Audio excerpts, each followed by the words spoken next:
ആശ്വാസം നേടാം. ഹൃത്തിനുള്ളിൽ ജീവൻ നൽകും വചനം, തിരുവചനം. പിതാവിൻ്റെയും പുത്രൻ്റെയും പരിശുദ്ധാത്മാവിൻ്റെയും നാമത്തിൽ ആമേൻ.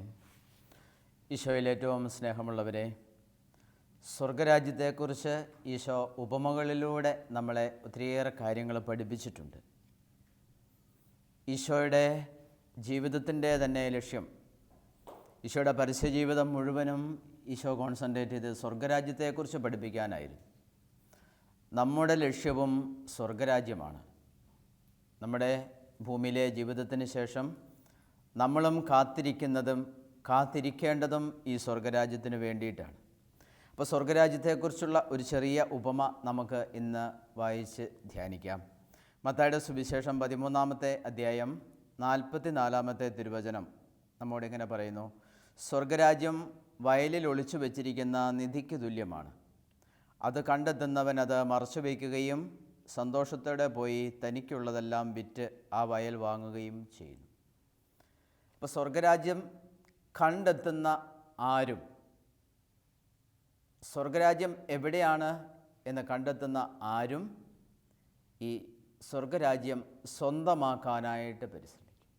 കാരണം അത്രയ്ക്കും നല്ല ഒരു അനുഭവമാണ് സ്വർഗരാജ്യ അനുഭവം. ഈശോ തന്നെ നമ്മളെ പഠിപ്പിക്കുന്നുണ്ട്, ദൈവരാജ്യം നിങ്ങളുടെ ഇടയിൽ തന്നെ ഉണ്ട്. അത് നമ്മൾ കണ്ടെത്തുകയാണ് ഏറ്റവും പ്രധാനപ്പെട്ട കാര്യം. ഒന്നാമത്, ഈ നിധി ഒളിച്ചു വെച്ചിരിക്കുന്നതാണ്. അത് കണ്ടെത്തുന്നവനും എന്ത് ചെയ്യുന്നു? കണ്ടെത്തുന്നവൻ ഉടനെ വിളിച്ചു കൂപ്പി എല്ലാവരോടും പറയുന്നില്ല, ഇതാ നിധി കിട്ടിയിരിക്കുന്നു എന്ന് അവൻ ആരോടും പറയുന്നില്ല. സ്വർഗരാജ്യമാകുന്ന നിധി കിട്ടിയെന്ന് അവൻ പറയുന്നില്ല. അവൻ എന്ത് ചെയ്യുന്നു? കണ്ടെത്തുന്നവനും അത് മറച്ചു വയ്ക്കുന്നു. എന്നിട്ട് അവൻ എന്ത് ചെയ്യുന്നു? അവൻ പോയി ആരും അറിയാതെ പോയി തനിക്കുള്ളത് മുഴുവനും അവൻ വിറ്റ് എന്നിട്ട് വന്ന് ഈ നിധിയുള്ള വയൽ വാങ്ങുകയാണ്. അതാണ് സ്വർഗരാജ്യത്തിൻ്റെ ഈശോ ഈ വയലിൽ ഒളിച്ചു വെച്ചിരിക്കുന്ന നിധിക്ക് തുല്യമാണ് എന്ന് ഈശോ പറയുന്നത് അതുകൊണ്ടാണ്. അത് കണ്ടെത്തുന്നവൻ അത് മറച്ചു വയ്ക്കുകയും സന്തോഷത്തോടെ പോയി തനിക്കുള്ളതെല്ലാം വിറ്റ് ആ വയൽ വാങ്ങുകയും ചെയ്യുന്നു. കാരണം ആ നിധി കണ്ടെത്തിക്കഴിഞ്ഞാൽ പിന്നെ അവൻ അത് സ്വന്തമാക്കുന്നവരെ ഉറക്കമില്ലാത്ത ദിവസങ്ങളാണ്. കാരണം എങ്ങനെയെങ്കിലും ആ നിധി എനിക്ക് സ്വന്തമാക്കണം. കാരണം അത്രയ്ക്ക് വിലപ്പെട്ടതാണത്. അത് നഷ്ടപ്പെടുത്തി കളയാൻ എനിക്ക് ആഗ്രഹമില്ല. അത് സ്വന്തമാക്കാൻ തന്നെയാണ് എൻ്റെ ആഗ്രഹം. അതുകൊണ്ടാണല്ലോ ആ നിധി ഞാൻ കണ്ടെത്തിയത്. അപ്പം ഈ നിധിയെ വളരെ ശ്രേഷ്ഠമായിട്ട് അവൻ കരുതുകയാണ്. ഈ നിധി വളരെ ശ്രേഷ്ഠമാണ്. തൻ്റെ ജീവിതത്തിലുള്ള മുഴുവനും അവൻ അതിനു വേണ്ടി വിൽക്കുകയാണ്. അപ്പോൾ ഒളിച്ചു വച്ചിരിക്കുന്ന നിധി കണ്ടെത്തുന്നത് അതൊരു ദൈവാനുഗ്രഹവുമാണ്. ഒളിച്ചു വച്ചിരിക്കുന്ന നിധി കണ്ടെത്തുക ദൈവാനുഗ്രഹത്തിൻ്റെ ഒരു അടയാളം. കാരണം എത്രയോ പേര് വയലിലാണ് അത് ഒളിഞ്ഞു കിടക്കുന്നത്. എത്രയോ പേര് അതിൻ്റെ മുകളിലൂടെ നടന്നു പോയിട്ടുണ്ട്. എത്രയോ പേര് ആ വയലിൽ ജോലി ചെയ്തിട്ടുണ്ട്. ആരുങ്ങൾ, പക്ഷേ ഒരാളാണത് കണ്ടെത്തുന്നത്. അപ്പോൾ പലരുടെ കൈകളിലൂടെ പോകുന്നുണ്ട്, പക്ഷേ പലരും അത് കണ്ടെത്തുന്നില്ല. അപ്പോൾ കണ്ടെത്താതെ കിടക്കപ്പെടുന്ന നിധിയാണ് പലർക്കും സ്വർഗരാജ്യം എന്ന് പറയുന്നത്. നമ്മുടെ അനുദിന ജീവിതത്തിൽ ആ വയലിൽ പണിയെടുത്ത മറ്റനേകർ കണ്ടിട്ടുണ്ട്, പക്ഷേ അവരുടെ ആരുടെയും ജീവിതത്തിലേക്ക് ആ നിധി വന്നിട്ടില്ല. പക്ഷേ ഒരാളത് കണ്ടെത്തുന്നു. കണ്ടെത്തുന്നവനോ അത് ആരോടും പറയാതെ പോയി തനിക്കുള്ളത് മുഴുവനും വിറ്റ് അവനത് ഈ വയൽ സ്വന്തമാക്കുന്നു. അപ്പോൾ കണ്ടെത്തുന്നവൻ മറച്ചു വയ്ക്കുകയാണ്, ആരോടും പറയാതെ. കാരണം ഇത് നഷ്ടപ്പെടരുത്.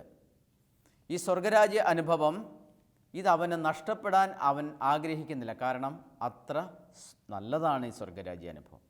അപ്പോൾ ആ വയൽ സ്വന്തമാക്കാനുള്ള അവൻ്റെ താല്പര്യമോ അതൊരിക്കലും അവസാനിക്കുന്നില്ല. അവനത് നീതിയും കണ്ടുപോയിട്ട് എന്നാൽ 2 ദിവസം കഴിഞ്ഞപ്പോൾ അതിനോടുള്ള താല്പര്യമൊക്കെ പറഞ്ഞാൽ എന്നാൽ പിന്നെ പോട്ടെ എന്നൊരു ചിന്ത അവന് വരുന്നില്ല. അവൻ എന്ത് ചെയ്യുന്നു? പോയി ആ പോകുന്ന നിമിഷം മുതൽ തനിക്കുള്ളത് മുഴുവനും വിൽക്കുവാനുള്ള ഏർപ്പാടുകൾ അവൻ ചെയ്യുകയാണ്. കാരണം എല്ലാത്തിനേക്കാൾ വിലപ്പെട്ടതായി അവനത് മനസ്സിലായി. നിധി കണ്ടെത്തിയാൽ പിന്നെ അവൻ്റെ ജീവിത സുഭിക്ഷമായി. പിന്നെ സ്വർഗരാജ്യത്തെക്കുറിച്ചൊന്നും അവന് ചിന്തിക്കാനില്ല. പിന്നെ സ്വർഗരാജ്യത്തിൽ പ്രവേശിക്കുന്നതിനെക്കുറിച്ചൊന്നും ചിന്തിക്കാനില്ല. ഒരുക്കം അവനത്. കാരണം അവൻ സ്വർഗരാജ്യ അനുഭവത്തിലായി. ആ നിധി അവന് സ്വന്തമായി. പ്രിയപ്പെട്ട സഹോദരങ്ങളെ, നമ്മളും സ്വർഗരാജ്യം എന്ന് പറയുന്ന നിധി നമ്മൾ കണ്ടെത്തണം. അത് നമുക്ക് സ്വന്തമാക്കണം. ഈ നിധി കണ്ടെത്തണമെങ്കിൽ ചെയ്യേണ്ടതെന്താണ്? അവൻ പോയി തനിക്കുള്ളതെല്ലാം വിറ്റിട്ടേ അവൻ ആ വയൽ വാങ്ങാനായിട്ട് സാധിക്കുകയുള്ളൂ. അവനുള്ളത് വിറ്റില്ലെങ്കിൽ അവന് വയൽ വാങ്ങാൻ ഉള്ള ആവശ്യത്തിന് പണം തികയില്ല. അതുകൊണ്ട് അവനത് മുഴുവൻ വിൽക്കണം. വിൽക്കുക എന്ന് വെച്ചാൽ അവൻ്റെ അടുത്ത് നിന്ന് കൈവിട്ട് പോകണം. സ്നേഹമുള്ളവരെ, ഈ ദൈവരാജ്യ അനുഭവത്തിലേക്ക് നമ്മൾ കടന്നു വരണമെങ്കിൽ നമ്മൾ നമ്മുടേത് സ്വന്തമെന്ന് അല്ലെങ്കിൽ എനിക്കുള്ളത് എന്നൊക്കെ വിചാരിച്ചു വെച്ചിരിക്കുന്ന എൻ്റെ കുറച്ച് കാര്യങ്ങളുണ്ട്. എൻ്റെ സമ്പത്തുണ്ട്, എൻ്റെ കഴിവുകളുണ്ട്, എൻ്റെ നേട്ടങ്ങളുണ്ട്, ഞാൻ ഇതുവരെ ഉണ്ടാക്കി വെച്ച കാര്യങ്ങളുണ്ട്. എല്ലാത്തിനേക്കാളും വിലപ്പെട്ടതായി ഞാൻ കരുതി വെച്ചതും ഒതുക്കി വെച്ചതും ഇനി ഒരുപക്ഷെ മറ്റുള്ളവരിൽ നിന്ന് തട്ടിപ്പറിച്ചു വെച്ചതും ഒക്കെയായ കാര്യങ്ങളുണ്ടാവും. അതെല്ലാം ഞാൻ വിറ്റിട്ടേ എനിക്ക് ഈ സ്വർഗരാജ്യം വാങ്ങാനായിട്ട്, അതായത് എല്ലാം ഞാൻ ഉപേക്ഷിക്കണം. എൻ്റെ ജീവിതത്തിന് ഒരു അലച്ചിലുണ്ടാവില്ല. സ്വർഗരാജ്യത്തിലേക്ക് പോകാൻ പിന്നെ ഞാൻ അലയേണ്ട ഒരാവശ്യമില്ല. അതാണല്ലോ ഈശോ നമ്മെ പഠിപ്പിക്കുന്നത്. തനിക്കുള്ളതെല്ലാം ഉപേക്ഷിക്കാതെ നിങ്ങളിൽ ആർക്കും എൻ്റെ ശിഷ്യനാവുക സാധ്യമല്ല. തനിക്കുള്ളതെല്ലാം ഉപേക്ഷിക്കാതെ നിങ്ങളിൽ ആർക്കും എൻ്റെ ശിഷ്യനാവുക സാധ്യമല്ല. എന്തൊക്കെയാണോ സ്വന്തമെന്ന് കരുതി നമ്മൾ കരുതി വച്ചിരിക്കുന്നത് അത് മുഴുവൻ വിറ്റാലേ നമുക്ക് ഈ സ്വർഗരാജ്യം അടങ്ങിയിരിക്കുന്ന ആ വയൽ വാങ്ങുവാനായിട്ട് സാധിക്കുകയുള്ളൂ. അപ്പോൾ ഈ സ്വർഗരാജ്യം കണ്ടുകിട്ടിയാൽ പിന്നെ, ഈ നിധി കണ്ടെത്തിയാൽ പിന്നെ, സ്വർഗരാജ്യത്തിൽ വന്നു കഴിഞ്ഞാൽ പിന്നെ ദാരിദ്ര്യമില്ല, ദുഃഖമില്ല, ഒന്നുമില്ല, ജീവിതത്തിൽ ഒരു അലച്ചിലില്ല. അപ്പോൾ നിധി കണ്ടെത്തുമ്പോൾ ഭൗതികമായത് മുഴുവനും നമ്മൾ ഉപേക്ഷിക്കണം. ഈ നിധി കണ്ടെത്തിയ ഒരു വിശുദ്ധനാണ് വിശുദ്ധ ഫ്രാൻസിസ് അസീസി. പട്ടുവ്യാപാരിയുടെ മകനായിരുന്നു. ഇഷ്ടംപോലെ സമ്പത്ത്. അപ്പൻ പറയുന്നത് കേട്ട് ആ കടയിലിരുന്ന വ്യാപാരമൊക്കെ നടത്തി സമ്പത്ത് വീണ്ടും വർദ്ധിപ്പിക്കുവാനുള്ള ഈ ലോകത്തിൻ്റെതായ ഒരു ജീവിതം അവൻ നയിച്ചിരുന്നെങ്കിൽ അവൻ ഒരിക്കലും ആ നിധി കണ്ടെത്തുകയില്ലായിരുന്നു. പട്ടുവ്യാപാരിയുടെ ആ എല്ലാ സുഖസൗകര്യങ്ങളും, അതായത് വലിയൊരു വ്യാപാരിയുടെ എല്ലാ സുഖസൗകര്യങ്ങളും അവൻ്റെ കുടുംബത്തിലുണ്ടായിരുന്നു. ആരും അവനെ കുറ്റം പറയില്ലായിരുന്നു. അപ്പൻ്റെ സമ്പത്ത് മുഴുവനും സൂക്ഷിച്ച് പിന്നെയും അത് വർദ്ധിപ്പിച്ച് നല്ലൊരു മകനായിട്ട്, നമ്മുടെയൊക്കെ ചിന്തയിൽ ഒരു നല്ല പുത്രൻ എന്ന് പറയുന്ന ഒരു ആശയമുണ്ടല്ലോ. അതായത് വീണ്ടും വീണ്ടും സമ്പത്തിനെ വർദ്ധിപ്പിച്ച് കൂട്ടി വെച്ച് അപ്പൻ 10 ഉണ്ടാക്കിയെങ്കിൽ 100 ഉണ്ടാക്കുന്ന മകൻ, ആ ഒരു നല്ല മകൻ എന്നൊരു ചിന്ത, ആ ഒരു നല്ല മകനായിട്ട് അവൻ ജീവിച്ചിരുന്നെങ്കിൽ ഈ സ്വർഗരാജ്യം എന്ന വലിയ നിധി അവന് കിട്ടുകയില്ലായിരുന്നു. ഫ്രാൻസിസ് അസീസി അദ്ദേഹം അവസാനം തൻ്റെ ഉടുതുണി പോലും പിതാവിൻ്റേതാണ് എന്ന് കണ്ട് അതെല്ലാം ഉപേക്ഷിച്ചു. എന്നിട്ട് ഫ്രാൻസിസ് അസീസി പറഞ്ഞു, ഇനി എനിക്ക് സ്വർഗസ്ഥനായ പിതാവേ എന്ന് സ്വതന്ത്രമായിട്ട് വിളിക്കാം.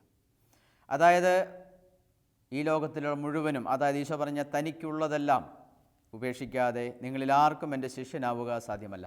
അതായത് തനിക്ക് സാധ്യതയായിട്ടുണ്ടായിരുന്നത് മുഴുവനും, തൻ്റെ മുമ്പിൽ നിന്നിരുന്ന സാധ്യതകൾ മുഴുവനും അവൻ വലിച്ചെറിഞ്ഞു. എന്തിനു വേണ്ടി? ഈ സ്വർഗരാജ്യമാകുന്ന വലിയ നിധിക്ക് വേണ്ടി. അപ്പോൾ ആ നിധി അവൻ കണ്ടെത്തി. പിന്നീട് അവൻ ഒരിക്കലും തിരിഞ്ഞു നോക്കിയില്ല. ആ നിധിയെ തന്നെ കെട്ടിപ്പിടിച്ച് അവൻ ജീവിച്ചു. ആ നിധി അവൻ്റെ ജീവിതത്തിൻ്റെ അവസാനം വരെ നഷ്ടപ്പെടാതെ അവൻ സൂക്ഷിക്കുകയും ചെയ്തു.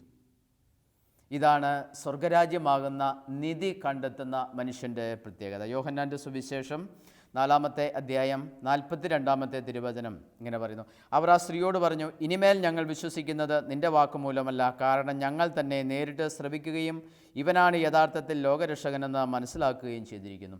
അതായത് സമറിയാക്കാരി സ്ത്രീ സമറിയായിൽ ചെന്ന് പറഞ്ഞു, ഞാൻ ചെയ്ത കാര്യങ്ങൾ മുഴുവനും എന്നോട് പറഞ്ഞ ഒരുവനെ നിങ്ങൾ വന്ന് കാണുവിൻ. അങ്ങനെ ആ ജനം മുഴുവനും ഈശോയുടെ അടുത്ത് ഓടിക്കൂടി. എന്നിട്ട് ഈശോയുടെ വാക്കുകൾ കേട്ടു, ഈശോ വചനം പ്രസംഗിച്ചത് കേട്ടു, ഈശോയെ അവർക്ക് ഇഷ്ടപ്പെട്ടു. ഈശോയുടെ സ്വർഗരാജ്യ അനുഭവം അവർ കേട്ടു മനസ്സിലാക്കി. ആ സ്വർഗരാജ്യം അവർക്ക് അനുഭവപ്പെട്ടു.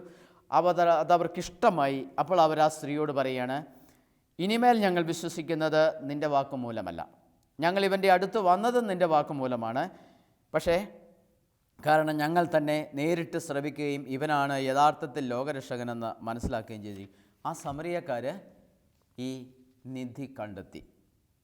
അവർക്ക് മനസ്സിലായി ഈശോയുടെ സ്വർഗരാജ്യ അനുഭവവും ഈശോ ആഗ്രഹിക്കുന്നതും ഈശോ പഠിപ്പിച്ച വചനങ്ങളും ഒക്കെ അവർക്ക് മനസ്സിലായി കഴിഞ്ഞു. അവരും ആ നിധി കണ്ടെത്തിയപ്പോൾ കഴിഞ്ഞു, ഇനി നീ പറഞ്ഞതുകൊണ്ടല്ല, ഞങ്ങൾ ഈ നിധി നേരിട്ട് കണ്ടെത്തിയിരിക്കുന്നു. അപ്പോൾ സമരിയക്കാർ അവൻ്റെ അടുത്ത് വന്ന് തങ്ങളോടൊത്ത് വസിക്കണമെന്നും അവനോട് അപേക്ഷിക്കുകയും അവൻ 2 ദിവസം അവിടെ താമസിക്കുകയും ചെയ്തു.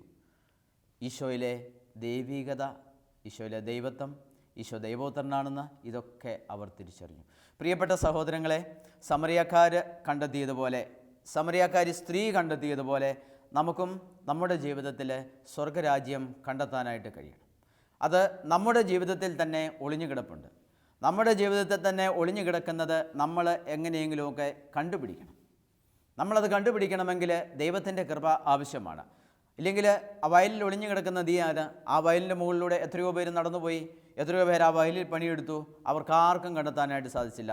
പക്ഷേ അവരെ പോലെ ആവാതെ സ്വർഗരാജ്യത്തിൻ്റെ അനുഭവം നമുക്ക് സ്വന്തമാക്കണം. ഈ നിധി നമ്മൾ കണ്ടെത്തുകയും ചെയ്യും. ഈശോ പറഞ്ഞിട്ടില്ലേ, ചോദിക്കുവിൻ നിങ്ങൾക്ക് ലഭിക്കും, അന്വേഷിക്കുവിൻ നിങ്ങൾ കണ്ടെത്തും, മുട്ടുവിൻ നിങ്ങൾക്ക് തുറന്നു കിട്ടും. എനിക്ക് എൻ്റെ ജീവിതത്തിൽ ഈ സ്വർഗരാജ്യ അനുഭവം സ്വന്തമാക്കണം. ഈശോ പറഞ്ഞ ഈ വയലിൽ ഒളിഞ്ഞു കിടക്കുന്ന നിധിയായ ഈ സ്വർഗരാജ്യം എനിക്ക് കണ്ടുപിടിക്കണം. എനിക്ക് ഉള്ളത് മുഴുവനും ഞാൻ ഉപേക്ഷിക്കാൻ ഞാൻ തയ്യാറാണ്. ഉപേക്ഷിക്കാനല്ല, എല്ലാം ഞാൻ വിറ്റ് ഈ വയൽ സ്വന്തമാക്കാൻ ഞാൻ ആഗ്രഹിക്കുകയാണ്. ഇത് സ്വന്തമാക്കാനായിട്ട് ഞാൻ ആഗ്രഹിക്കുമ്പോൾ ദൈവത്തിൻ്റെ കൃപ എന്നിലേക്ക് വരും. ഞാൻ അന്വേഷിക്കുന്നുണ്ട്. അതുകൊണ്ട് ഈശോയ്ക്കറിയാം, ഞാൻ ഈ സ്വർഗരാജ്യം അന്വേഷിച്ചുകൊണ്ട് നടക്കുകയാണ്. ഞാൻ ഈ സ്വർഗരാജ്യം അന്വേഷിച്ചുകൊണ്ട് നടക്കുമ്പോൾ ഈ സ്വർഗരാജ്യം കർത്താവ് എൻ്റെ മുമ്പിൽ കൊണ്ടുവന്ന് തരും. എനിക്ക് രോഗശാന്തി വേണം, ഞാൻ എന്ത് ചെയ്യണം? ഞാൻ കർത്താവിനോട് പ്രാർത്ഥിക്കണം. എനിക്കൊരു ആത്മീയ സഹായം വേണം, ഞാൻ അത് അന്വേഷിക്കുന്നു, അപ്പോൾ അത് ഞാൻ കണ്ടെത്തും. ഒരു കുമ്പസാരം ആവശ്യമാണ്, നല്ലൊരു കുമ്പസാരം എനിക്ക് ആവശ്യമാണ്. എനിക്കെൻ്റെ പാപത്തിൻ്റെ കറകൾ മുഴുവനൊന്ന് കളഞ്ഞ് എനിക്കൊന്ന് വിശുദ്ധി പ്രാപിക്കണം. ഞാനത് ആഗ്രഹിച്ചുകൊണ്ട് ഇങ്ങനെ നടക്കുകയാണ്. ഇങ്ങനെ നടക്കുമ്പോൾ അതിനുള്ള അവസരം ഈശോ എനിക്ക് കൊണ്ടുവന്ന് തരും. അങ്ങനെ സ്വർഗരാജ്യ അനുഭവത്തിൽ ഞാൻ എന്ത് അന്വേഷിക്കുന്നോ, എൻ്റെ ആത്മീയ ജീവിതത്തിൽ എനിക്ക് വളരാനായിട്ട്, എനിക്ക് കുറേ കൂടെ വലിയ വ്യക്തിയായി തീരുവാനായിട്ട് ഞാൻ എന്തൊക്കെ കാര്യങ്ങൾ എനിക്ക് ആവശ്യമാണോ അതൊക്കെ എൻ്റെ ഈശോ എൻ്റെ മുമ്പിൽ എനിക്ക് കൊണ്ടുവന്ന് തരും. നമ്മൾ ശാരീരിക രോഗങ്ങൾ നമ്മൾ ലക്ഷണങ്ങൾ കൊണ്ട് തിരിച്ചറിയും. പനി പിടിച്ചു, തലവേദന പിടിച്ചു, എൻ്റെ വയറിൽ അസ്വസ്ഥതകളായി, ഇത് ലക്ഷണങ്ങൾ കൊണ്ട് നമ്മൾ തിരിച്ചറിയും. പനിയാണെങ്കിൽ തലവേദനയുണ്ടാവും, വിശപ്പില്ലായ്മയുണ്ടാകും, ജലദോഷമുണ്ടാകും. വൈറൽ ഫീവർ ആണെങ്കിൽ അതിൻ്റെ ലക്ഷണങ്ങളുണ്ടാകും. അപ്പം നമ്മൾ ലക്ഷണങ്ങൾ കൊണ്ട് നമ്മളിതൊക്കെ ശാരീരിക രോഗങ്ങൾ നമ്മൾ തിരിച്ചറിയും. എന്നാൽ നമ്മുടെ ആത്മാവിന് രോഗം ബാധിച്ചിട്ടുണ്ട് എങ്കിൽ നമ്മുടെ ആത്മാവിൻ്റെ രോഗങ്ങൾ നമ്മൾ തിരിച്ചറിയണം. നമ്മുടെ ആത്മാവ് രോഗം ബാധിക്കുമ്പോൾ നമ്മളതിനെ ചികിത്സിച്ചിട്ടില്ലെങ്കിൽ അത് വീണ്ടും രോഗം കഠിനമാവുകയും നമ്മുടെ ആത്മാവ് മരിക്കാനിടയാവുകയും ചെയ്യും. പക്ഷേ നമ്മുടെ ആത്മാവ് മരിച്ചിട്ടുണ്ടെങ്കിലും, നമ്മുടെ ആത്മാവ് മൃതമാണെങ്കിലും ശരീരത്തിന് ജീവനുള്ളത് കൊണ്ട് നമ്മളിങ്ങനെ നടന്നുകൊണ്ടിരിക്കും കാര്യങ്ങളെല്ലാം. പക്ഷേ നമ്മുടെ ആത്മാവ് മൃതമായിരിക്കും. ഈ മൃതമായ ആത്മാവിനെ നമ്മൾ സ്വർഗരാജ്യ അനുഭവത്തിൽ നമ്മളെത്തിച്ച് നമ്മൾ സൗഖ്യം ലഭിക്കണം. ഇതിന് നമ്മൾ ആഗ്രഹിക്കണം. ഒരു പക്ഷേ നമുക്ക് നമ്മുടെ ആത്മാവിൻ്റെ രോഗശാന്തി അന്വേഷിക്കാൻ പറ്റാത്തൊരവസ്ഥയിലായിരിക്കും. അപ്പോൾ അതുകൊണ്ടാണ് പറയുന്നത്, നമ്മൾ എല്ലാവർക്കും വേണ്ടി പ്രാർത്ഥിക്കണം. നമ്മൾ ആത്മാവിന് രോഗം ബാധിച്ചിട്ടുള്ള എല്ലാവർക്കും വേണ്ടി നമ്മൾ പ്രാർത്ഥിക്കുമ്പോൾ കർത്താവ് അവരുടെ ജീവിതത്തിലേക്ക് ഇടപെടും. അപ്പോൾ അല്ല, നമ്മൾ ഈശോ പറയുന്നു, ചോദിക്കുവിൻ നിങ്ങൾക്ക് ലഭിക്കും, അന്വേഷിക്കുവിൻ നിങ്ങൾ കണ്ടെത്തും, മുട്ടുവിൻ നിങ്ങൾക്ക് തുറന്നു കിട്ടും. അപ്പോൾ ഈ സ്വർഗരാജ്യത്തെ അന്വേഷിക്കാതെ നമ്മൾ ആരും കണ്ടെത്തുകയില്ല. സ്വർഗരാജ്യത്തെ കണ്ടെത്തിയാൽ നമുക്കുള്ളതെല്ലാം എന്തൊക്കെയാണോ ഞാൻ ഈ സ്വർഗരാജ്യ അനുഭവത്തിന് വേണ്ടി ഒഴിവാക്കേണ്ടത്, എൻ്റെ ജീവിതത്തിൽ സ്വർഗരാജ്യ അനുഭവത്തിന് ചേരാത്ത എന്തൊക്കെയാണോ, അപ്പോൾ അതെല്ലാം ഞാൻ ഉപേക്ഷിക്കാൻ തയ്യാറാകണം. എങ്കിലേ എനിക്ക് സ്വർഗരാജ്യത്തിലേക്ക് പ്രവേശിക്കാനായിട്ട് സാധിക്കുകയുള്ളൂ. അപ്പോൾ അതിനാണ് നമ്മുടെ ശാരീരിക രോഗം നമ്മൾ തിരിച്ചറിയും. നമ്മുടെ ആത്മാവിൻ്റെ രോഗം, സ്വർഗരാജ്യത്തിൽ എനിക്ക് പ്രവേശിക്കാൻ പറ്റാത്ത രീതിയിൽ എൻ്റെ ആത്മാവിനെ ബാധിച്ചിരിക്കുന്ന രോഗങ്ങൾ എന്തൊക്കെയാണ് എന്ന് നമ്മൾ അന്വേഷിക്കണം. അപ്പോൾ അന്വേഷിക്കുമ്പോൾ കർത്താവ് അതിനുള്ള ചികിത്സ നമുക്ക് തരും. നമ്മുടെ ആത്മാവ് സൗഖ്യം പ്രാപിക്കാൻ കർത്താവ് ഇടയാക്കും. 3-ാം നൂറ്റാണ്ടിൽ റോം ഭരിച്ചിരുന്ന കോൺസ്റ്റന്റൈൻ ചക്രവർത്തി, അദ്ദേഹം ക്രിസ്ത്യാനി ആയിരുന്നില്ല. കരുത്തേറിയ മാക്സൻസിയൂസ് രാജാവിൻ്റെ ആക്രമണത്തെ അദ്ദേഹം ഭയന്നിരിക്കുകയാണ്. അപ്പോൾ ആ മാക്സൻസിയൂസ് രാജാവ് അദ്ദേഹത്തിൻ്റെ രാജ്യത്തെ ആക്രമിക്കുവാനായിട്ട് പോകുന്നു. അപ്പോൾ ആക്രമിക്കാനായിട്ട് പോകുന്ന ആ അവസരത്തിൽ ആകെപ്പാടെ അസ്വസ്ഥതയാണ്. രാജാവ് യുദ്ധത്തിന് വരുന്നു, എതിരിടാനുള്ള ശേഷിയില്ല. എതിരിടാനുള്ള ശേഷിയില്ലാത്തപ്പം എന്തു ചെയ്യും? അവൻ എന്ത് ചെയ്തു? അവൻ കോൺസ്റ്റന്റൈൻ ചക്രവർത്തി അദ്ദേഹം സത്യദൈവത്തെ വിളിച്ച് സഹായം അഭ്യർത്ഥിച്ചു. ഇത്രയുള്ള അവന് ഒരുപാട് ദൈവങ്ങളെക്കുറിച്ച് മനുഷ്യർ പറയുന്നുണ്ട്. ആ രാജാവിൻ്റെ രാജ്യത്തിൽ ഒരുപാട് ദൈവങ്ങളുണ്ട്, ഒരുപാട് മനുഷ്യർ ആരാധിക്കുന്ന ബിംബങ്ങളും പ്രതിമകളും അങ്ങനെയായിട്ട് ഒരുപാട് വ്യാജ ദൈവങ്ങളെല്ലാം ഉണ്ട്. പക്ഷേ ഇതെല്ലാം കണ്ടു കഴിഞ്ഞപ്പം രാജാവിനാകപ്പാടെ കൺഫ്യൂഷനായി, ആശയക്കുഴപ്പമായി. ഏത് ദൈവത്തോടാണ് ഞാൻ പ്രാർത്ഥിക്കേണ്ടത്? എൻ്റെ ശത്രു എന്നെ ആക്രമിക്കുവാനായിട്ട് വരികയാണ്, ഞാൻ ഏത് ദൈവത്തോട് പ്രാർത്ഥിക്കും? അദ്ദേഹം ഒറ്റ വാക്ക് പറഞ്ഞ് പ്രാർത്ഥിച്ചു, എന്ത്? സത്യദൈവമേ, എന്നെ സഹായിക്കണമേ. അങ്ങനെ അദ്ദേഹം സത്യദൈവത്തോട് വിളിച്ചപേക്ഷിച്ചു. സത്യദൈവം അദ്ദേഹത്തിൻ്റെ പ്രാർത്ഥന കേട്ടു. എന്താണ് അദ്ദേഹം പ്രാർത്ഥിച്ച അന്ന് രാത്രി ചക്രവർത്തിക്ക് ഒരു ദർശനം ലഭിച്ചു. ആകാശത്തിൽ ഒരു കുരിശടയാളം, അതിനെ ചുറ്റി എഴുതിയിരിക്കുന്നു, ഈ അടയാളത്താൽ നീ വിജയം വരിക്കും. ആകാശത്തിൽ ഒരു കുരിശടയാളം അദ്ദേഹം കണ്ടു, അതിനെ ചുറ്റി ഒരു എഴുത്ത്, ഈ അടയാളത്താൽ നീ വിജയം വരിക്കും. അങ്ങനെ രാജാവ് പിറ്റേ ദിവസം എഴുന്നേറ്റ് ഒരു കൽപ്പന പുറപ്പെടുവിച്ചു, അദ്ദേഹത്തിൻ്റെ പതാകയിൽ കുരിശടയാളം രേഖപ്പെടുത്തുക. അങ്ങനെ കുരിശടയാളം പതാകയിൽ രേഖപ്പെടുത്തി യുദ്ധം മുന്നോട്ട് പോയി. അദ്ദേഹം യുദ്ധത്തിൽ വിജയിച്ചു. അദ്ദേഹം ക്രിസ്ത്യാനിയായി തീർന്നു. 313 മിലാൻ വിളംബരത്തിലൂടെ ക്രിസ്തു മതത്തിന് സ്വാതന്ത്ര്യം നൽകുകയും ചെയ്തു. അദ്ദേഹം എന്താണ് ചെയ്തത്? അദ്ദേഹം അന്വേഷിച്ചു. ഒരുപാട് ദൈവങ്ങളുണ്ടായിരുന്നു, അദ്ദേഹത്തെ ആശയക്കുഴപ്പത്തിലാക്കി. ഏത് ദൈവമാണ് സത്യദൈവം? അതുകൊണ്ട് അദ്ദേഹം സത്യദൈവമേ, എന്നെ സഹായിക്കണമേ എന്ന് പ്രാർത്ഥിച്ചു. അപ്പോൾ അദ്ദേഹം കുരിശ് കണ്ടു. അങ്ങനെ സത്യദൈവം അദ്ദേഹത്തിന് തന്നെ വെളിപ്പെടുത്തി. അങ്ങനെ അദ്ദേഹവും സ്വർഗരാജ്യ അനുഭവത്തിലായി. അദ്ദേഹത്തിൻ്റെ അമ്മയായ ഹെലന രാജ്ഞിയാണ് കർത്താവിൻ്റെ യഥാർത്ഥ കുരിശ് കണ്ടുപിടിച്ചത്. പ്രിയപ്പെട്ട സഹോദരങ്ങളെ, നമ്മൾ അന്വേഷിക്കുമ്പോൾ നമ്മൾ ഈ സ്വർഗരാജ്യം കണ്ടെത്തും. ഞാൻ അന്വേഷിക്കണം. എൻ്റെ ജീവിതത്തിൽ ഞാൻ സംതൃപ്തനല്ല, സ്വർഗരാജ്യത്തിൽ ഞാൻ ഇതുവരെയും പ്രവേശിച്ചിട്ടില്ല, സ്വർഗരാജ്യ അനുഭവം എനിക്ക് സ്വന്തമായിട്ടില്ല, ഞാൻ ആകെപ്പാടെ അസ്വസ്ഥനാണ്, എനിക്കൊരു സുഖവുമില്ല ജീവിതത്തിന്. ഇങ്ങനെയുള്ള ഒരവസ്ഥയിൽ ഞാൻ സ്വർഗരാജ്യം അന്വേഷിക്കണം. എന്താണ്? നമ്മുടെ കോൺസ്റ്റന്റൈൻ ചക്രവർത്തി സത്യദൈവത്തോട് പ്രാർത്ഥിച്ചതുപോലെ യഥാർത്ഥ വെളിച്ചം എനിക്ക് തരണം. അദ്ദേഹം ഒരു അന്വേഷണമാണ് നടത്തിയത്. ദൈവം ഉടനടി ആ അന്വേഷണത്തിന് മറുപടി കൊടുക്കുകയും ചെയ്തു. ജ്ഞാനത്തിൻ്റെ പുസ്തകം 7-ാമത്തെ അധ്യായം 13-ാമത്തെ തിരുവചനം ഇങ്ങനെ നമ്മോട് പറയുന്നുണ്ട്, കാപട്യമെന്നിയെ ഞാൻ ജ്ഞാനം അഭ്യസിച്ചു, വൈമനസ്യമില്ലാതെ അത് പങ്കുവച്ചു. ഞാൻ അവരുടെ സമ്പത്ത് മറച്ചു വയ്ക്കുന്നില്ല, അത് മനുഷ്യർക്ക് അക്ഷയനിധിയാണ്. ജ്ഞാനം സിദ്ധിച്ചവർ ദൈവത്തിൻ്റെ സൗഹൃദം തേടുന്നു. ഇതാണ് ജ്ഞാനത്തിൻ്റെ പുസ്തകം 7-ാമത്തെ അധ്യായം 13-ാം തിരുവചനം നമ്മെ പഠിപ്പിക്കുന്നത്. കാപട്യമില്ലാതെ ഞാൻ ജ്ഞാനം അഭ്യസിച്ചു. ഒരു കാപട്യവും ദൈവത്തിൻ്റെ മുമ്പിൽ പാടില്ല. ക്രിസ്റ്റൽ ക്ലിയറായ ഒരു ജീവിതമായിരിക്കണം നമ്മുടേത് കർത്താവിൻ്റെ മുമ്പിൽ. ഒരു കളങ്കമില്ലാത്ത, കാപട്യമില്ലാതെ ഞാൻ ജ്ഞാനം അഭ്യസിക്കണം. വൈമനസ്യമില്ലാതെ ഞാനത് പങ്കുവയ്ക്കണം. എനിക്ക് അറിവ് ലഭിച്ചിട്ടുണ്ട്, എനിക്ക് ദൈവത്തിൻ്റെ ജ്ഞാനം ലഭിച്ചിട്ടുണ്ട്, ഞാനത് പങ്കുവയ്ക്കണം. ഈ ജ്ഞാനത്തെ ഞാൻ മറച്ചു വയ്ക്കുന്നില്ല, കാരണം അത് അക്ഷയനിധിയാണ്. ജ്ഞാനം സിദ്ധിച്ചവർ ദൈവത്തിൻ്റെ സൗഹൃദം നേടുന്നു. അവൻ ദൈവത്തോട് ഒന്നായിട്ട് ജീവിക്കും. അപ്പോൾ അതുകൊണ്ട് സ്വർഗരാജ്യ അനുഭവം എന്ന് പറഞ്ഞാൽ വയലിൽ ഒളിച്ചു വയ്ക്കപ്പെട്ട ഈ നിധി, ഇത് കണ്ടെത്താനുള്ള ഒരു പരിശ്രമം അത് നമ്മൾ നടത്തണം. ജ്ഞാനത്തിൻ്റെ പുസ്തകം 13-ാം അധ്യായം 8-ാമത്തെ തിരുവചനം, ലോകത്തെ ആരാണ് ഇത്രയും അറിയാൻ കഴിഞ്ഞെങ്കിൽ ഇവയുടെ എല്ലാം ഉടയവനെ കണ്ടെത്താൻ വൈകുന്നത് എന്തുകൊണ്ട്? അതുകൊണ്ട് ദൈവമക്കളെല്ലാവരും ലോകത്തിൽ നമ്മൾ ഇത്രയും വലിയ അത്ഭുതങ്ങളും ഒരുപാട് സംഭവങ്ങളും ഒക്കെ നമ്മൾ കാണും. എത്ര വിചിത്രമാണ് ലോകം. നമ്മൾ നമ്മുടെ ജീവിതത്തിലേക്ക് നോക്കിയാൽ, നമ്മൾ നമ്മുടെ ശരീരത്തിലേക്കൊന്ന് നോക്കിയാൽ എത്രയോ വിചിത്രമായ കാര്യങ്ങൾ, എത്രയോ വലിയ വലിയ പ്രതിഭാസങ്ങളാണ് ഈ ഭൂമിയിലുള്ളത്. പക്ഷേ ഇവയുടെ എല്ലാം ഉടയവനെ കണ്ടെത്താൻ നമ്മൾ എന്തിനു വൈകുന്നു? അതാണ് ജ്ഞാനത്തിൻ്റെ പുസ്തകം 13-ാമത്തെ അധ്യായം 8-ാം തിരുവചനം നമ്മെ ഓർമ്മപ്പെടുത്തുന്നത്. ലോകത്തിൽ ഒരുപാട് കാര്യങ്ങളുണ്ട്, അറിവുകളുണ്ട്, സൗകര്യങ്ങളുണ്ട്, സമ്പത്തുണ്ട്, സുഖഭോഗങ്ങളുണ്ട്. ഇവയെല്ലാം നമ്മുടെ മുമ്പിലുണ്ട്. പക്ഷേ ഇതിൻ്റെ എല്ലാം ഉടയവനാരാണ്? ജ്ഞാനം നമ്മോട് പറയും ദൈവമാണ് ഇതിൻ്റെ എല്ലാം ഉടയവൻ. പക്ഷേ ഈ ഉടയവനെ കണ്ടെത്താൻ എന്തുകൊണ്ട് നമ്മൾ ഇത്രയും താമസിക്കുന്നു?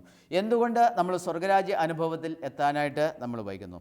അപ്പം ജ്ഞാനത്തിൻ്റെ പുസ്തകം 16-ാമത്തെ അധ്യായം 13-ാം തിരുവചനം, ജീവൻ്റെയും മരണത്തിൻ്റെയും മേൽ അങ്ങേക്ക് അധികാരമുണ്ട്, മനുഷ്യരെ പാതാള കവാടത്തിലേക്ക് ഇറക്കുന്നതും അവിടെ നിന്ന് വീണ്ടെടുക്കുന്നതും അവിടെ നിന്നാണ്. ഇതെല്ലാം ദൈവത്തിൻ്റെ ജ്ഞാനത്തിൻ്റെ പ്രവൃത്തികൾ.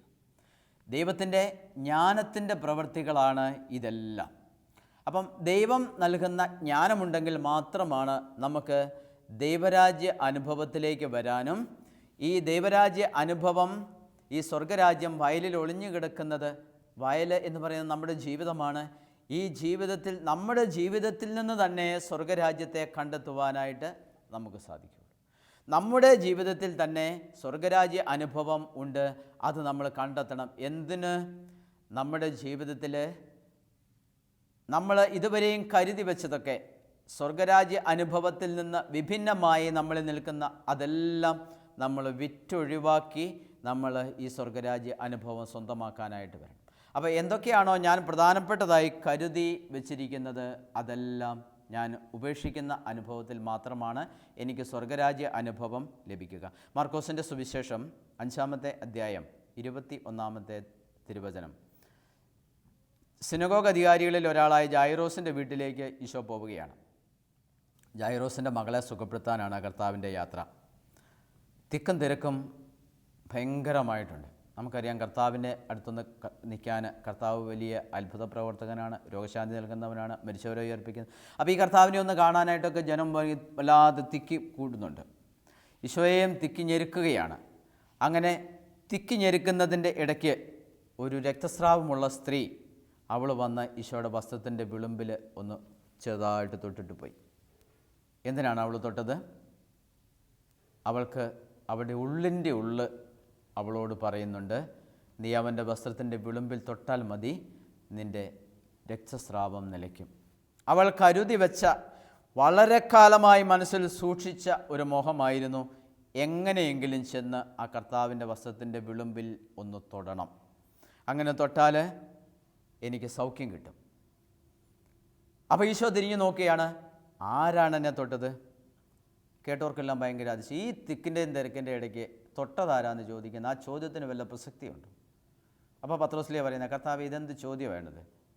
ഈ തിക്കിൻ്റെ ഇടയ്ക്ക് തൊട്ടതാരാന്ന് ചോദിച്ചാൽ ഇല്ല, കർത്താവിനറിയാം. ആരോ വളരെ വളരെ താല്പര്യത്തോടു കൂടി തൊട്ടിട്ടുണ്ട്, വലിയ വിശ്വാസത്തോടു കൂടി തൊട്ടിട്ടുണ്ട്, തന്നിൽ നിന്ന് ശക്തി പുറപ്പെട്ടു എന്ന് ഈശോയ്ക്ക് മനസ്സിലായി. അതാണ് കർത്താവ് അന്വേഷിച്ചത്. ഒരുപാട് പേര് തട്ടിയും മുട്ടിയും തോളയിലും ഉടുപ്പയിലും ഒക്കെ തൊട്ടിട്ടുണ്ട്. ആ തൊടലൊന്നും ഒരു പ്രശ്നമല്ല. പക്ഷേ ഈ രക്തസ്രാവക്കാരിയുടെ സ്ത്രീ, ആ തൊടൽ ഒരു പ്രശ്നമാണ്. അവൾ വിശ്വാസം കൊണ്ട് അവൾ സൗഖ്യം കോരിയെടുത്തു, കർത്താവിൻ്റെ വസ്ത്രത്തിൻ്റെ വിളുമ്പിൽ തൊട്ടിട്ട്. അപ്പോൾ ഈ സ്ത്രീയോ കർത്താവിനെ തൊട്ടത് അവൾക്ക് വളരെ കൃത്യമായിട്ട് അറിയാമായിരുന്നു, ഈശോയെ തൊട്ടാൽ സൗഖ്യം കിട്ടും. അവൾ ഈ സ്വർഗരാജ്യത്തിൻ്റെ ഈ വയലിൽ ഒളിഞ്ഞുകിടന്ന ഒരു നിധി അവൾ കണ്ടെത്തി. വയലിൽ ഒളിഞ്ഞുകിടന്ന നിധി അവൾ കണ്ടെത്തി. 12 വർഷത്തെ രോഗപീഠകൾ അവൾ സഹിക്കുകയായിരുന്നു. 12 വർഷമായിട്ട് ഈ രോഗപീഠ അവൾ സഹിക്കുകയായിരുന്നു. പക്ഷേ അവൾ വലിയൊരു നിധിയാണ് കണ്ടെത്തിയത്. നമുക്ക് നമ്മുടെ ജീവിതത്തിൽ നിധി കണ്ടെത്താനായിട്ടുണ്ടോ? സ്വർഗരാജ്യം ഒളിഞ്ഞു കിടപ്പാണ്. നമ്മുടെ ജീവിതത്തിലേക്ക് സ്വർഗരാജ്യ അനുഭവം ഇതുവരെയും വന്നിട്ടില്ല. നമുക്ക് സ്വർഗരാജ്യത്തെ കണ്ടുപിടിക്കാനും സാധിച്ചിട്ടില്ല. കാരണം സ്വർഗരാജ്യത്തിലേക്ക് വരാനായിട്ട് എൻ്റെ ജീവിതത്തിൽ ഒരുപാട് തടസ്സങ്ങളുണ്ട്. എൻ്റെ ജീവിതത്തിൽ ഒരുപാട് തടസ്സങ്ങൾ. ആ തടസ്സങ്ങളൊക്കെ മാറ്റിയാൽ അതൊക്കെ ഞാൻ വിറ്റ് കളയണം. അതൊക്കെ വിറ്റ് നശിപ്പിച്ച് കളഞ്ഞ് ഞാൻ ഈ സ്വർഗരാജ്യമുള്ള ഈ വയൽ സ്വന്തമാക്കിയാലേ എനിക്കത് കിട്ടാനായിട്ട് സാധിക്കുകയുള്ളൂ. അപ്പോൾ എന്ത് ചെയ്യണം? ഒഴിവാക്കേണ്ടത് മുഴുവനും ഞാൻ ഒഴിവാക്കണം. ഞാൻ വിട്ടുകളയേണ്ടത് മുഴുവനും വിട്ടുകളയണം. സ്വർഗരാജ്യ അനുഭവത്തിലേക്ക് വരാൻ എന്നിൽ തടസ്സമായി നിൽക്കുന്ന ഈശോ പറഞ്ഞിട്ടില്ലേ, ഇടുങ്ങിയ വാതിലാണ് സ്വർഗരാജ്യത്തിലേക്ക്. എനിക്കൊരുപാട് വണ്ണമുണ്ടോ? ഞാൻ ഒരുപാട് ഭാരക്കെട്ടുകൾ, ഒരുപാട് സാധനങ്ങൾ എൻ്റെ തോളലുണ്ട്, കഴുത്തലുണ്ട്, 2 കൈയിലുണ്ട്. ഇങ്ങനെ ഒരുപാട് ഭാരങ്ങളും ഭാണ്ഡങ്ങളും ഒക്കെ ആയിട്ടാണ് ഞാൻ ജീവിക്കുന്നത്. അപ്പോൾ ഈ ഇടുങ്ങിയ വഴിയിലൂടെ ഞാൻ കടന്നു പോകണമെങ്കിൽ ഞാനിത് മുഴുവനും എവിടെയെങ്കിലും അതെല്ലാം വിറ്റ് ഞാൻ ഈ ഇടുങ്ങിയ വഴിയിൽ പ്രവേശിക്കുന്നതിന് മുമ്പ് തന്നെ ഞാനതെല്ലാം ഒഴിവാക്കണം. ഞാനതെല്ലാം ഒഴിവാക്കിയില്ലെങ്കിൽ എനിക്ക് ഈ ഇടുങ്ങിയ വഴിയിലൂടെ എനിക്ക് ഈ സ്വർഗരാജ്യത്തിലേക്ക് പോകാനായിട്ട് സാധിക്കില്ല. അതുകൊണ്ട് ഈശോ എന്നോട് പറയുന്നു, ഇതൊക്കെ വിറ്റ് നല്ല സ്ലിം ബ്യൂട്ടിയായിട്ട് വരിക, എല്ലാം ഉപേക്ഷിച്ച്. സ്നേഹമുള്ള സഹോദരങ്ങളെ, നമ്മുടെ ജീവിതത്തിൽ സ്വർഗരാജ്യ അനുഭവം സ്വന്തമാക്കാൻ തടസ്സമായി നിൽക്കുന്നത് എന്തൊക്കെയാണ് എന്ന് നമുക്കൊന്ന് ചിന്തിച്ചു നോക്കാം.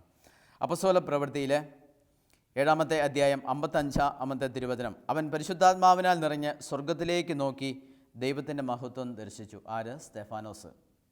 സ്തെഫാനോസിനെ ഇല്ലാത്ത കുറേ കുറ്റങ്ങൾ പറഞ്ഞ് ഇവൻ മോശയുടെ നിയമത്തിനും ദൈവരാജ്യത്തിനും മോശ നമുക്ക് നൽകിയ നിയമങ്ങൾക്കൊക്കെ എതിര് പറഞ്ഞ് യേശുവെന്ന് പറയുന്ന നസ്രായനായ യേശു ഈ നമ്മുടെ രാജ്യം നശിപ്പിക്കും എന്നൊക്കെയാണ് ഇവൻ പറയുന്നത്. അങ്ങനെ ഒരുപാട് ആരോപണങ്ങൾ സ്തെഫാനോസിൻ്റെ മുകളിൽ വന്നു.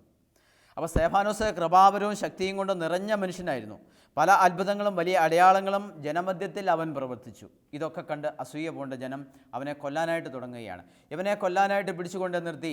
അപ്പോഴാണ് അവൻ പരിശുദ്ധാത്മാവിനാൽ നിറഞ്ഞ് സ്വർഗത്തിലേക്ക് നോക്കി ദൈവത്തിൻ്റെ മഹത്വം അവൻ ദർശിച്ചു. കല്ലുകളെടുത്ത് മനുഷ്യർ നിൽക്കുകയാണ് അവനെ എറിഞ്ഞു കൊല്ലുന്നതിന്. അവൻ കണ്ടെത്തിയ നീതി ഉപേക്ഷിക്കാൻ അവൻ തയ്യാറായില്ല. അവന് വേണമെങ്കിൽ ഞാൻ യേശുവിനെ ഉപേക്ഷിക്കുന്നു എന്ന് പറഞ്ഞ് സ്തെഫാനോസിന് തൻ്റെ ജീവൻ രക്ഷിക്കാമായിരുന്നു. പക്ഷേ സ്തെഫാനോസ് ഒരിക്കലും കണ്ടെത്തിയ ഈ നിധി അവൻ മരണത്തിൻ്റെ മുമ്പിലും അവൻ കളഞ്ഞില്ല. സ്നേഹമുള്ള സഹോദരങ്ങളെ, യഥാർത്ഥത്തിൽ സ്വർഗരാജ്യ അനുഭവം സ്വന്തമാക്കുകയും ആ സ്വർഗരാജ്യ അനുഭവം നമ്മൾ ആ സ്വർഗരാജ്യ അനുഭവത്തിൽ ജീവിക്കുകയും ചെയ്യുകയാണെങ്കിൽ മരണത്തിന് പോലും ഈ സ്വർഗരാജ്യത്തെ നമ്മിൽ നിന്ന് എടുത്തു മാറ്റാനായിട്ട് സാധിക്കില്ല. അത്രത്തോളം ശക്തമാണ് സ്വർഗരാജ്യ അനുഭവം, അത്രത്തോളം അനുഗ്രഹപ്രദമാണ് ഈ സ്വർഗരാജ്യ അനുഭവം. ഈ സ്വർഗരാജ്യ അനുഭവം നമുക്ക് സ്വന്തമാക്കാൻ ശ്രമിക്കാം. നമ്മുടെ ജീവിതത്തിൽ തന്നെ ഒളിഞ്ഞു കിടപ്പുണ്ട്. നമ്മുടെ ജീവിതത്തിൽ തന്നെ ഒളിഞ്ഞു കിടക്കുന്ന ഈ നിധി കണ്ടെത്തുവാനായിട്ട് നമുക്ക് പരിശ്രമിക്കാം.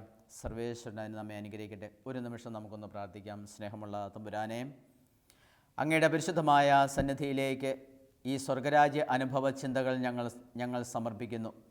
ഞങ്ങൾക്ക് വലിയ ആഗ്രഹമുണ്ട്. ഞങ്ങളുടെ ജീവിതത്തിൽ ഒളിഞ്ഞു കിടക്കുന്ന ഈ സ്വർഗരാജ്യ അനുഭവത്തെ സ്വന്തമാക്കുവാൻ, ഞങ്ങൾക്കുള്ളത് മുഴുവനും നഷ്ടപ്പെടുത്തിയിട്ട് ഞങ്ങൾക്ക് ഈ സ്വർഗരാജ്യം സ്വന്തമാക്കുവാൻ തക്കവിധം ഞങ്ങളെ ശക്തമായി ഒരുക്കുകയും അഭിഷേകം ചെയ്യുകയും ചെയ്യണമേ. സ്വർഗരാജ്യത്തിലേക്ക് ഞങ്ങളെ നയിക്കണമേ. അതിന് തടസ്സമായി നിൽക്കുന്നത് എല്ലാം ഉപേക്ഷിക്കുവാനുള്ള വലിയ കൃപ ഞങ്ങൾക്ക് നൽകി ഞങ്ങളെ അനുഗ്രഹിക്കണമേ എന്ന് ഞങ്ങൾ പ്രാർത്ഥിക്കുന്നു. പരിശുദ്ധ അമ്മേ, അമ്മയുടെ തിരുക്കുമാരനെ അമ്മ ലോകത്തിന് നൽകിയത് ഞങ്ങളെയൊക്കെ സ്വർഗരാജ്യത്തിൽ എത്തിക്കുന്നതിന് വേണ്ടിയാണല്ലോ. അമ്മ ഞങ്ങൾക്ക് വേണ്ടി എപ്പോഴും പ്രാർത്ഥിക്കണമേ. നിത്യപിതാവും പുത്രനും പരിശുദ്ധാത്മാവുമായ സർവേശ്വര എന്നേക്കും ആമേൻ.